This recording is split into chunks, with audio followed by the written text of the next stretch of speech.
పునాది పాడైపోతే మనం ఎంత నీతిమంతులమైతే మాత్రం మనం ఏం చేయగలుగుతాం? అంటే మనం క్రైస్తవుడిగా మారుతున్న తర్వాత మనం నీతిగా ఉంటే మాత్రం సరిపోదా?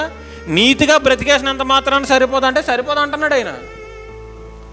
బాగా ఆలోచించండి. మనం నీతిగా క్రీస్తులోకి వచ్చేసిన తర్వాత నీతిగా బ్రతికేసినంత మాత్రాన మనమేమి నిలబడిపోతామని ఇక్కడ ఏమి అర్థం కాదు. ఏదో రోజు కూలిపోవచ్చు. మనం కూలకుండా ఉండాలి అంటే మనం ఎంత బాగా కట్టబడుతున్నామో మన కింద ఉన్న పునాది మనల్ని నిలబెట్టి మనకు ఉన్న బేస్ కూడా అంతే గట్టిగా ఉండాలి. పునాదులు పాడైపోతే అసలు నీతిమంతులు ఏం చేస్తారో అని డైరెక్ట్గా చెప్తున్నాడు చూడండి. మన నీతిమంతులమైతే ఏంటి, నీతిమంతులం అవ్వకపోతే ఏంటి, మనకున్న బేస్ స్ట్రాంగ్ ఉండాలి. కానీ పునాదుల్ని మారుస్తుంది ఈరోజు అపవాది.